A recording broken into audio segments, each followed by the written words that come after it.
Dr. Kim Hwan wiped the sweat from his forehead as he stood at the edge of the canyon, staring down at the ancient ruins below. The twin suns of Kepler 442 be beat down mercilessly on his environmental suit, but nothing could dampen his excitement. After 3 years of searching, they had finally found the first confirmed alien city in human history. "I can't believe we're actually here," he muttered to himself, adjusting his helmet's communication system. Behind him, the landing shuttle's engines were still cooling down, creating small heat waves in the thin atmosphere. The planet's red-orange sky stretched endlessly above them, dotted with strange floating rock formations that seemed to defy gravity. "Professor Kim." Park Minji's voice crackled through his earpiece. She was already halfway down the canyon wall, her climbing gear glinting in the alien sunlight. "The preliminary scans are incredible. These structures are at least 1,000 years old, maybe more." Hwan grinned and activated his own descent system. The magnetic clamps engaged with a satisfying click, and he began rappelling down the cliff face. As he descended, he could see the ruins spread out below him like a forgotten dream.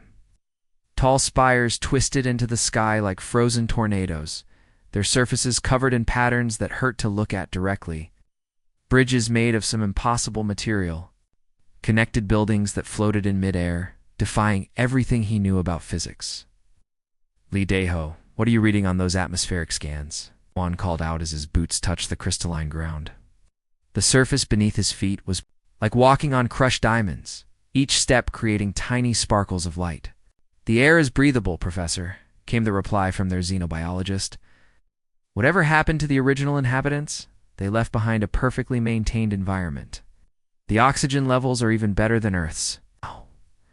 One by one, the rest of the team joined them at the bottom of the canyon. Cho, Sunwoo, their linguist, was already taking photographs of the strange symbols carved into nearby walls. Yoon-Jie was collecting samples of the crystalline sand, while Junki Wan, their engineer, was running structural scans on the impossible architecture. "Look at this," Sun-Hoo called out, pointing to a series of glowing marks on a wall. "These. SYMBOLS. They're not just decorative, they're moving, actually changing shape as we watch." Wan walked over to examine the wall more closely. The symbols did seem to shift and flow like living things made of light. "Are they reacting to our presence?" "Possibly," Jie said, consulting her tablet. "The electromagnetic readings are off the charts. This entire city is still powered by something. After 1,000 years, it's still running." They spent the next hour exploring the outer edges of the city, each discovery more incredible than the last. The buildings seemed to grow out of the ground rather than being constructed, their walls smooth and organic-looking. Strange plants with metallic leaves grew in perfectly geometric gardens, their roots extending deep into the crystalline soil. "Professor, you really need to see this." Minji's voice cut through the wonder-filled chatter of the team. She was standing. At the entrance to the largest structure they'd found, a massive temple that rose from the center of the city like a crystal mountain. Chuan jogged over to where she stood, his heart racing with anticipation. The temple's entrance was easily 15 feet tall, carved with intricate patterns that seemed to tell a story. As he approached, he could feel a strange humming sensation in the air, like standing too close to a massive generator. The energy. "Readings are strongest here," Minji explained, her scanner beeping frantically. "Whatever powered this civilization, I think this is where it all started." The team gathered at the entrance, their lights illuminating the darkness within. Walls were covered in more of the shifting symbols, but these ones pulsed with a soft, rhythmic glow, like a heartbeat made of light. "Well," Wan said, adjusting his equipment belt, "we didn't come all this way to stand around outside. Let's see what secrets our alien friends left behind." He stepped through the entrance first, as was his custom. The moment his boots crossed the threshold, the temple came alive. The walls brightened, the symbols began moving faster and low. Harmonic sound filled the air like the universe itself was singing. "My God," whispered Daeho, his voice filled with awe. "It's responding to us. The whole structure is waking up." The team moved deeper into the temple, their footsteps echoing in the vast space. The ceiling disappeared into darkness above them, supported by pillars that seemed to be made of solidified starlight. And there, in the center of the circular chamber, stood something that made them all stop in their tracks. It was a statue, but unlike anything they had ever seen. The figure was clearly humanoid, but taller than any human, with proportions that suggested both strength and grace. It was distinctly feminine, with flowing hair that seemed to move despite being carved from solid crystal. The face was alien, but beautiful, with high cheekbones and large eyes that were currently closed as if in peaceful sleep. "It's beautiful," G.A. breathed, slowly approaching the statue. "Look at the craftsmanship. Every detail is perfect." The statue was carved from what looked like living crystal, its surface shifting between deep blue and soft amber in slow, hypnotic waves. The bioluminescence made it seem alive, as if it were breathing with the rhythm of the temple itself. "The mineral composition is impossible," Deho said, running his scanner over the figure. "It's not just crystal. There are organic compounds in here. Proteins, amino acids. It's like it's part rock, part living tissue." Juan circled the statue, slowly, his scientific mind racing. "How old did you say this place was, Minji?" "Initial scans suggest around 1,000 years, but the preservation is incredible. It's like time stopped here." 1,000 years alone," Juan murmured, studying the statue's serene expression. There was something profoundly sad about it, standing there in the darkness for so long. It must have been incredibly lonely. His team was busy taking readings and photographs, but Juan found himself drawn to the statue's face. Despite its alien features, there was something universally recognizable about the expression, the look of someone lost in peaceful dreams. "Well, hello there, beautiful," he said with a grin, addressing the statue as if it were a person. "Sorry. It took us so long to find you. Traffic was murder getting here." Minji looked up from her scanner and laughed. "Professor, are you seriously flirting with a 1,000-year-old alien statue?" "Hey, age is just a number," Juan replied, his natural humor bubbling up despite the incredible circumstances. "Besides, she's clearly been waiting for someone to appreciate her artistic qualities." The team chuckled at his irreverent attitude. It was typical of Professor Kim to find ways to lighten the mood, even during the most profound moments in human history. "Maybe I should give you a proper welcome kiss," he joked, leaning closer to examine the intricate details of the statue's face, for luck, of course. Standard first contact protocol. His team laughed harder, but as Juan studied the statue's features more closely, he felt something unexpected. Despite its alien origin, there was something deeply moving about the figure, a sense of loneliness and waiting that touched something in his human heart. Almost without thinking, he leaned forward and pressed his lips gently to the cool crystal. Surface of the statue's forehead, it was meant to be a silly gesture, a moment of whimsy in the face of the unknown. The moment his lips touched the crystal, everything changed. The entire temple filled with a sound like 1,000 crystal bells, ringing in perfect harmony. The walls blazed with light, the symbols racing across the surfaces like liquid fire. The statue's eyes snapped open, revealing not ordinary pupils, but entire galaxies swirling in miniature nebulae, stars and cosmic dust all spinning in the space where eyes should be. And then, clear as day, a voice like wind through distant stars spoke directly into his mind. "Your species. It's not what we expected." The sound of crystal bells faded, leaving behind an eerie silence that seemed to press against everyone's eardrums. For a moment, nobody moved. The statue's galaxy-filled eyes blinked slowly, and then something impossible happened. She began to step down from her pedestal. "Oh no, oh no, oh no," Jung Kyuan muttered, fumbling for his emergency beacon. "This is not in the mission manual. Nobody said anything about moving statues." But Juan couldn't move. He was transfixed by the way the crystal figure moved, not like rigid stone, but like flowing water given form. Her joints bent and shifted seamlessly, each movement creating tiny chimes that echoed through the chamber. She was taller than any human, at least 7 feet, but her proportions were perfect, almost hypnotic to watch.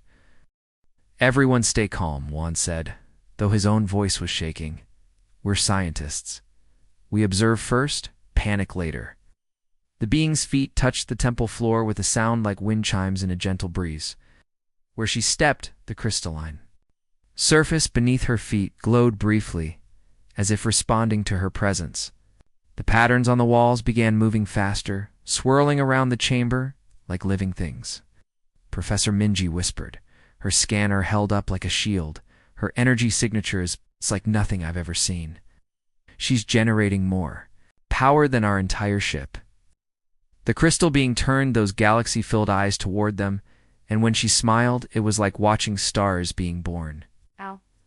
Please, do not fear, she said, and her voice was no longer just in their minds. It filled the chamber with a sound like music made of starlight. I know my awakening must be ... startling. Lee Daeho nearly dropped his equipment.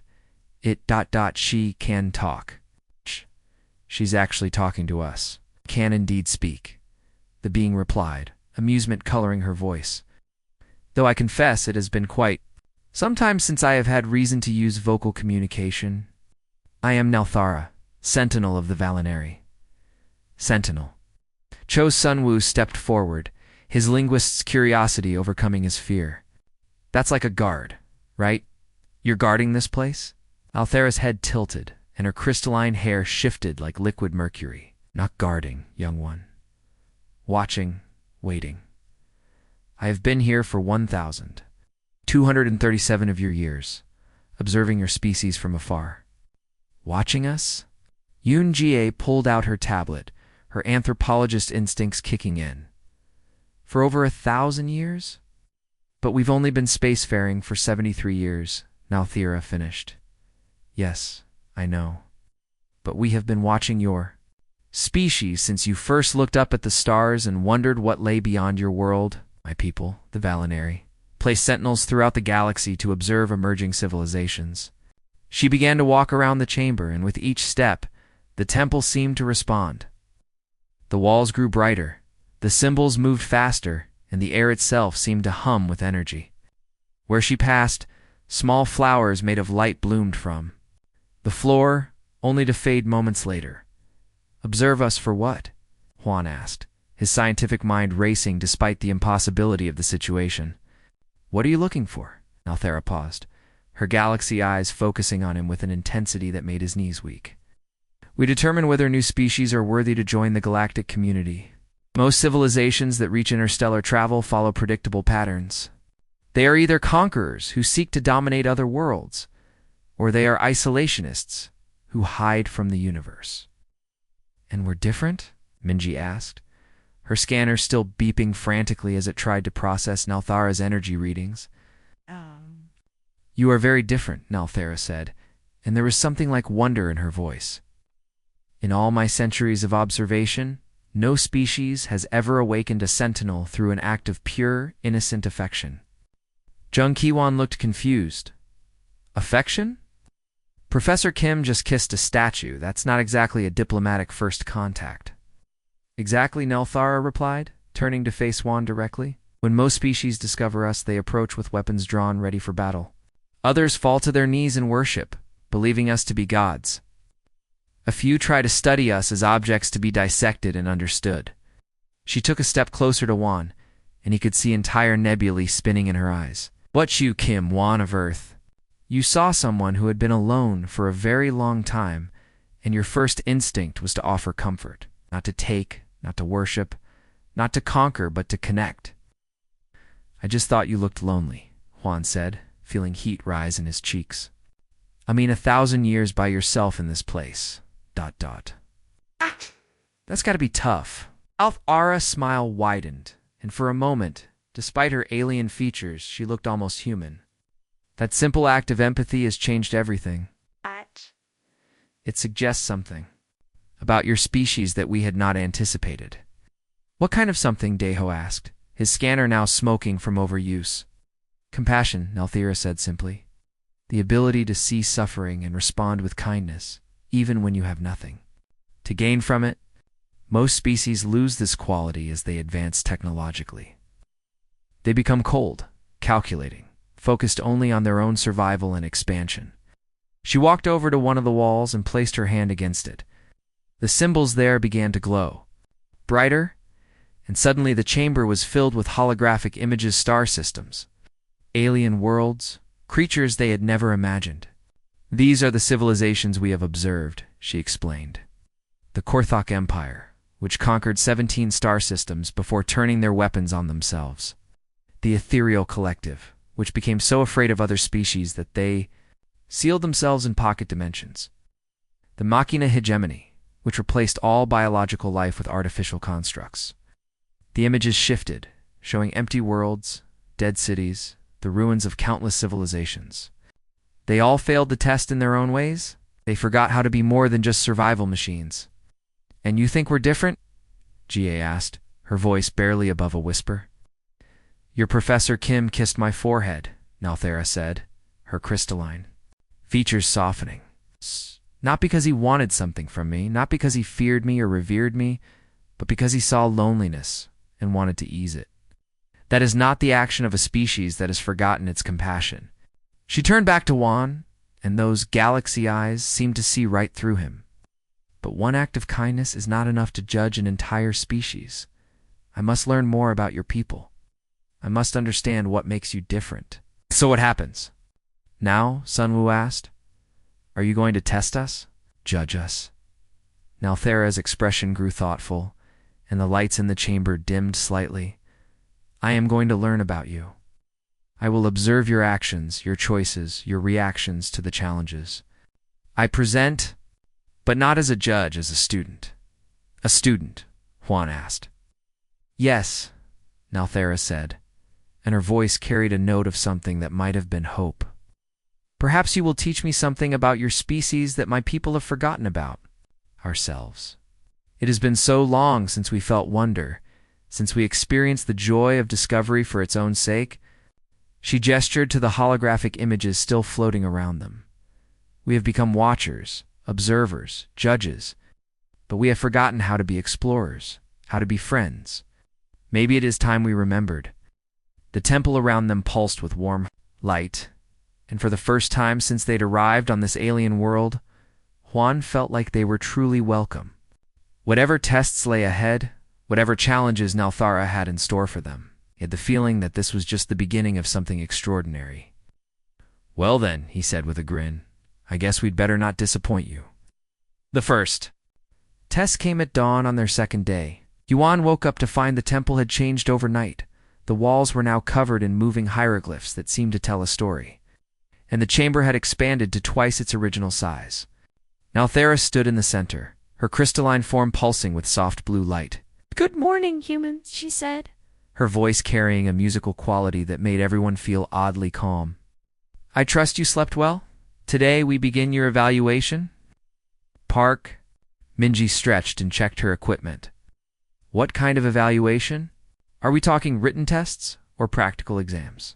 Althera's laugh sounded like wind chimes. "Nothing so formal. I prefer to observe how you handle ... situations."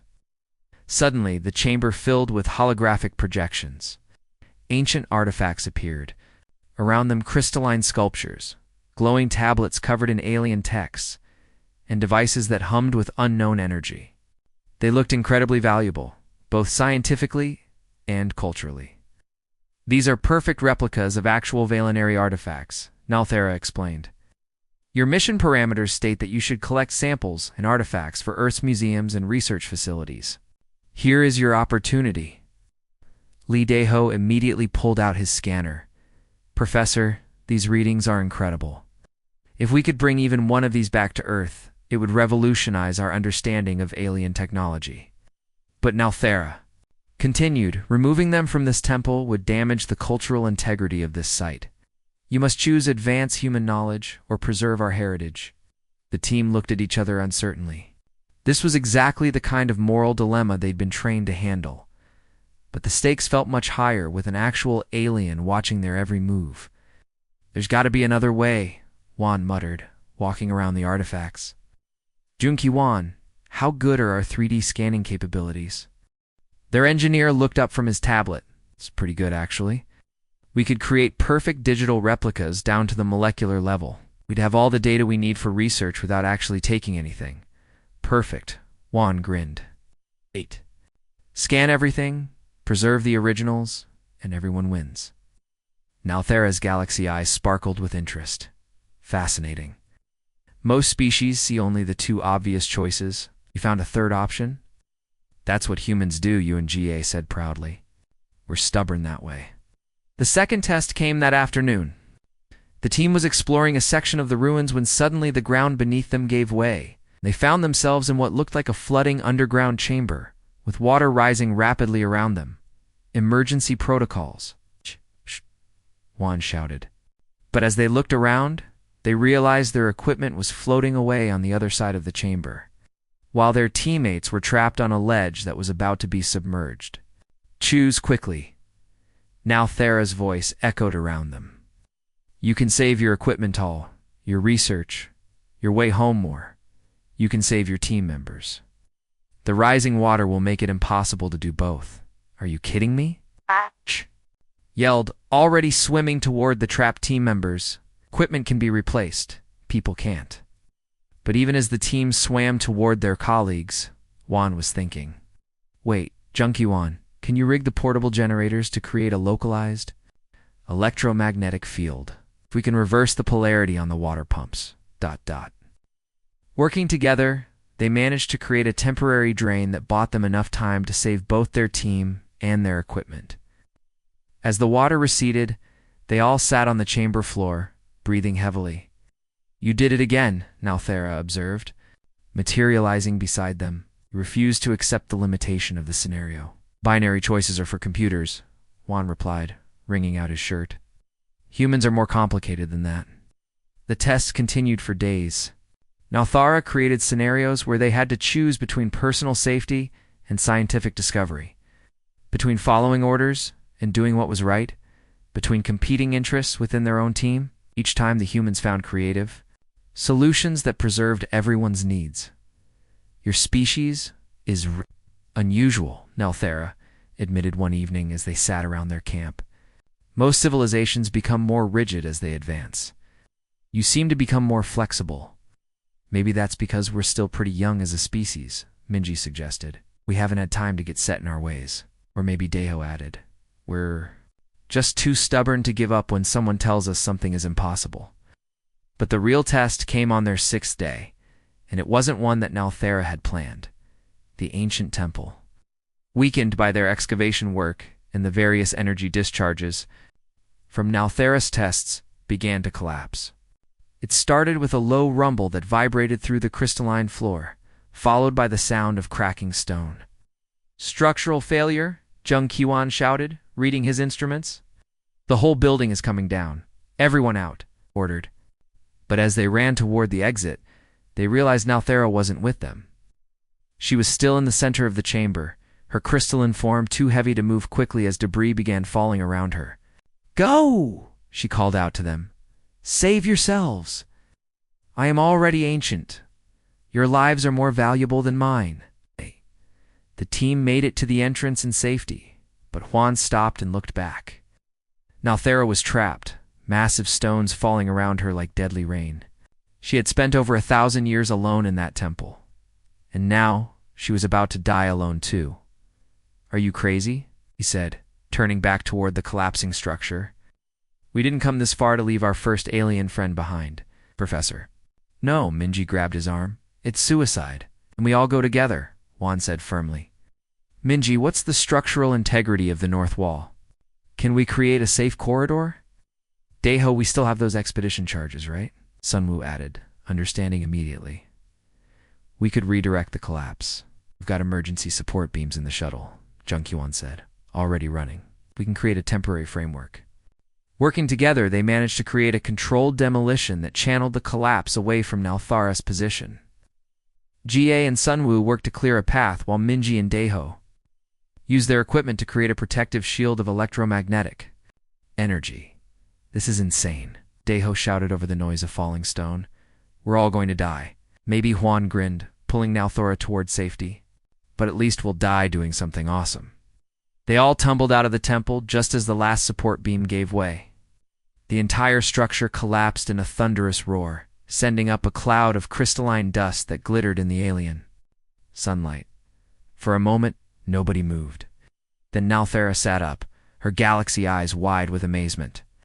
"You saved me," she said, her voice filled with an emotion that sounded suspiciously like tears. "You risked your lives for someone you barely know? Someone who isn't even your species." "That's what friends do," Juan said simply, offering her his hand to help her up. "Besides, we couldn't let you miss out on seeing what humanity is really like." Nalthera took his hand, and as she stood, her crystalline form began to glow brighter than ever before.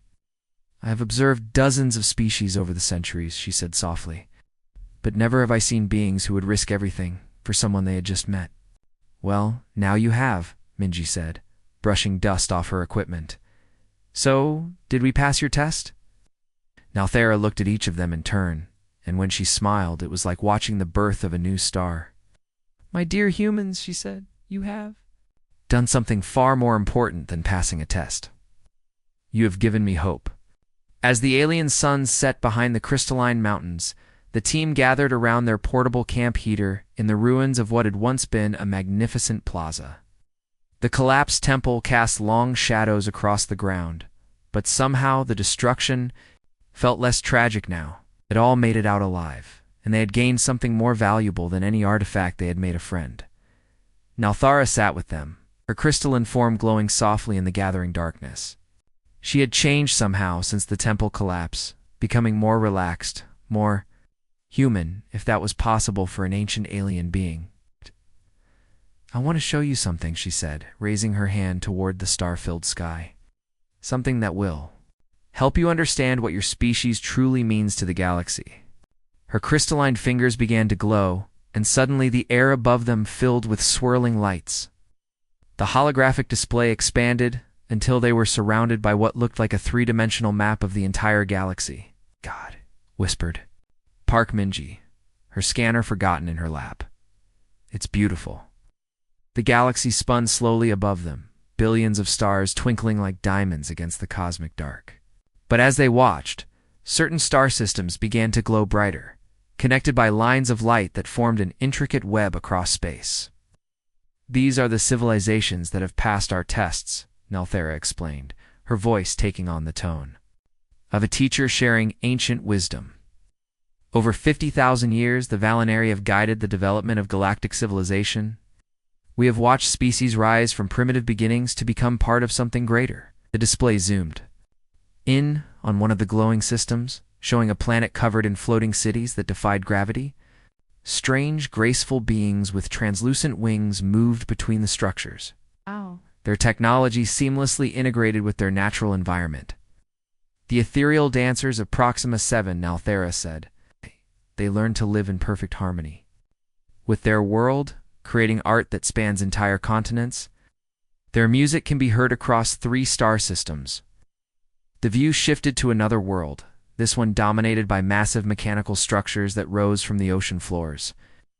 Robotic beings, with bodies like living sculptures, worked alongside organic creatures in perfect cooperation. "The synthesis collective of Kepler 786, she continued. "They achieved true unity between organic and artificial life. Their hybrid civilization has lasted for over 10,000 years without a single war." Lee Daeho leaned forward, fascinated.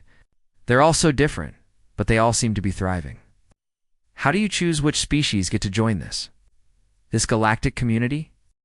Nalthera's expression grew somber. The display shifted to show darker regions of space areas where the stars seemed dimmer, more isolated. "That is the burden we carry.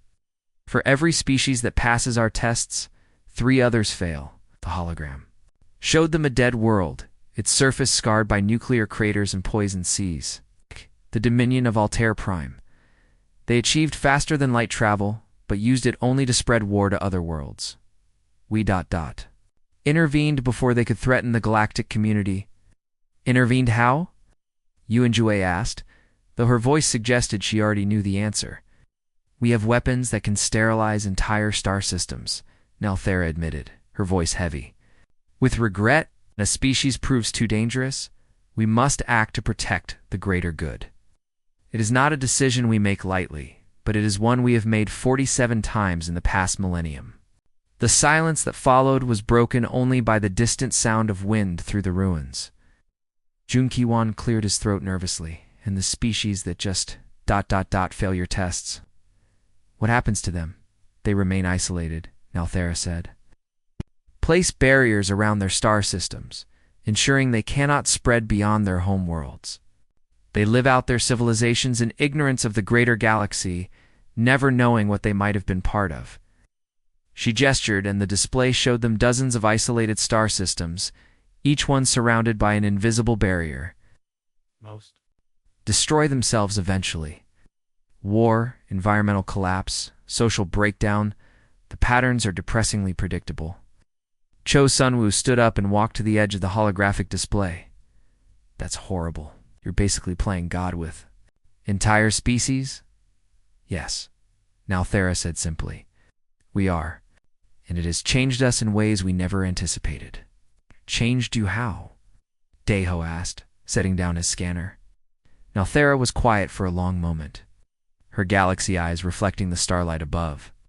We have become cold, distant. We expect failure, because we have seen it so many times. We have forgotten what it feels like to hope, to be surprised, to connect with others simply for the joy of connection. She gestured to the thriving civilizations in the display. Look at these species. They create art, they explore, they celebrate life. When did the Valinari last create something beautiful? When did we last feel wonder at the sight of a new star? When did you last laugh? Juan asked quietly. Nalthera turned to him, and for a moment, her ancient features looked almost fragile. I cannot remember. It has been centuries since any of my people experienced joy. We have become judges and executioners, but we have forgotten how to be explorers and friends. That's terrible, Jie said, her anthropologist's heart breaking. For this lonely being, no wonder you were surprised by us. You probably seemed completely crazy to you. And then something unexpected happened. Nalthera laughed a sound like crystal chimes, mixed with wind through silver trees. It was the first time any of them had heard her make such a sound, and it transformed her completely. You do, she said, her voice filled with something that might have been delight. You are completely, wonderfully insane. When Professor Kim kissed my forehead, it was not because he wanted something from me, or because he feared me, or because he worshipped me. She looked directly at Juan, and her smile was radiant. It was because, in that moment, he saw someone who had been alone for a very long time and wanted to offer comfort. Not for any practical reason, not as part of some grand strategy, but simply because kindness felt like the right thing to do. Well, when you put it that way, it sounds much more noble than it actually was, Juan said with a grin. I just thought. You looked like you could use a friend. That, Nalthera said, her voice filled with wonder, is exactly what my people have forgotten how to do. The holographic display changed again, showing the Valinari themselves for the first time. They were tall, elegant beings made of what looked like living crystal, but their cities were cold and sterile, their movements mechanical and precise. We have become so focused on our duty that we have forgotten why we began this work in the first place, Nalthera explained. We wanted to nurture life, to help younger species reach their potential. Us.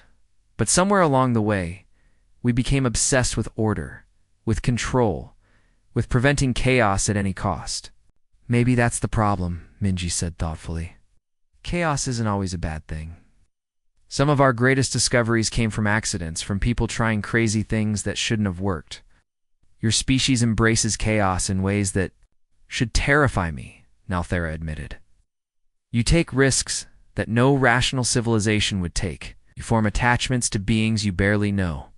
You sacrifice your own safety for abstract concepts like friendship and loyalty.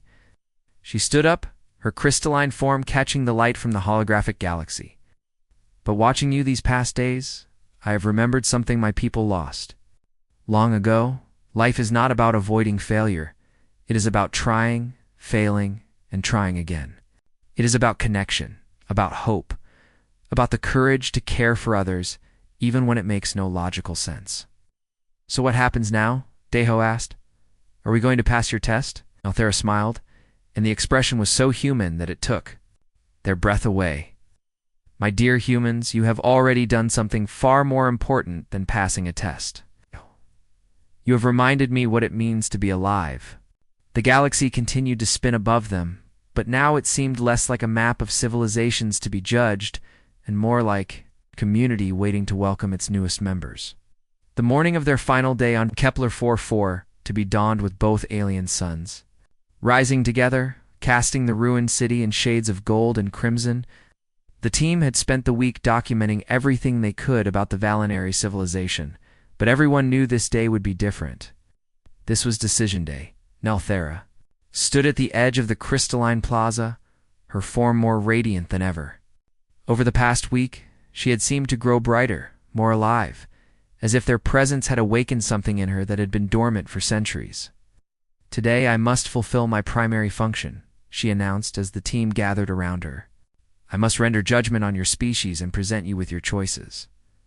Jung Kiwan looked nervous. Choices? That sounds ominous. Not ominous. Nelthera smiled. Traditional. Every species that passes our tests is offered the same two options that have been given for 50,000 years. She raised her hand, and the familiar holographic display appeared above them, showing the galaxy in all its glory. Option 1. Immediate integration into the galactic community. We would provide you with advanced technology, access to interstellar trade networks, and protection from hostile species.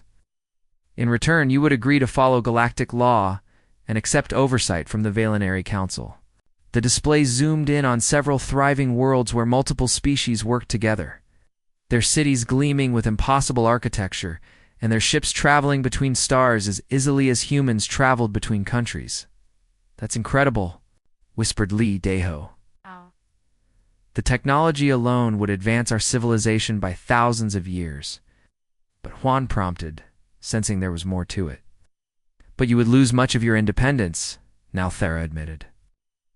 Your exploration, your research, your expansion all would be guided by species far older and more experienced than yours. You would be safe, but you would no longer be truly free to chart your own course. The hologram shifted to show the second option. Option 2. Continued independent development. We would place a protective barrier around your solar system and leave you to develop naturally when your species has matured. Perhaps in another 1,000 years we would reevaluate your readiness for galactic citizenship. 1,000 years? Park Minji looked stunned. We'd be completely isolated for 1,000 years.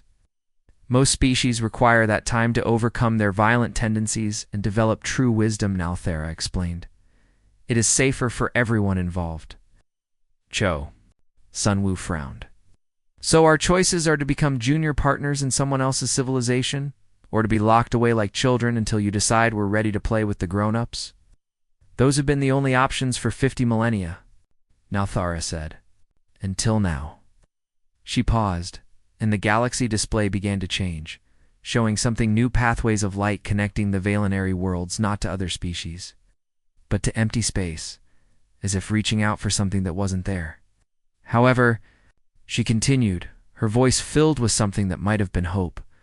I find myself wanting to offer you a third option, one that has never been presented before. The team leaned forward, intrigued. Yunju Ye was already taking notes on her tablet. Your species could partner with the Valinary, Nelthera said, not as subjects or junior members, but as equals. True partners in exploring and nurturing. The galaxy equals? Juan asked, hardly daring to believe what he was hearing. We could learn from each other, Nelthera explained, her excitement growing with each word. Your creativity and hope might help us reconnect with the younger species we have grown distant from. Your willingness to take risks, to try impossible, things to see opportunity where others see only problems. These are gifts my people have forgotten we need. The holographic display showed Valinary and humans working together, their ships exploring uncharted regions of space, their scientists collaborating on projects that neither species could accomplish alone. And our wisdom and technology could help you avoid the pitfalls that have destroyed other civilizations, she continued. Not by controlling you, but by sharing our experience. You would remain free to make your own choices, your own mistakes, but you would not have to face the challenges of galactic citizenship alone. The team exchanged glances, their excitement evident. This was beyond anything they had hoped for when they first set foot on this alien world. You're talking about a real partnership? Juan asked. It's not just humans joining some galactic club, but actually working together to make the galaxy a better place? More than that, Nalthera said, and her voice dropped to something almost intimate. I would like to return to Earth with you, not as a judge or observer, but as an ambassador. I want to learn more about your species, to understand how you maintain hope in the face of uncertainty. She looked directly at Juan, and those galaxy-filled eyes seemed to see right into his soul, and I want to learn how to laugh again. Has been so long since I felt joy that I had forgotten it was possible. What about the other Sentinels? Minji asked practically. Will they approve of this unprecedented arrangement? They will be. Curious, Nalthera said with a smile. The first time in millennia, a Sentinel is requesting reassignment, not because of failure, but because of hope. That alone will make them pay attention. And when they see what humans are really like, Deho added, they'll understand why you want to learn from us. I suspect they will want to learn as well, Nalthera agreed. For too long, convinced that we alone possess wisdom, it will do us good to remember that we, too, can still grow and change. Jung Qian looked around at his teammates. So what do we say? This is way above our pay grade. Shouldn't world leaders be making this decision? Will Huan said. But right now, in this moment, we're humanity's representatives. And I think I speak for all of us when I say, he extended his hand to Nalthera once more, the same gesture that had started this incredible journey. Welcome to the human race, Nalthera. Fair warning, though, we're going to teach you terrible jokes and make you eat way too much Korean barbecue. Nalthera took his hand, her crystalline features brightening with something that looked remarkably like happiness. I look forward to it, though I should warn why I suspect that learning to be human will be far more challenging than any test I could have devised. As they boarded their ship for the journey home, Nalthera took one last look at the ruins of her ancient outpost. I have been a sentinel for over 1,000 years, she said, but I think it is time I tried being something else. Something new. The ship's engines roared to life, lifting them away from the crystalline surface and up toward the stars. As they broke through the planet's atmosphere, Juan looked back at the world that had changed everything for humanity.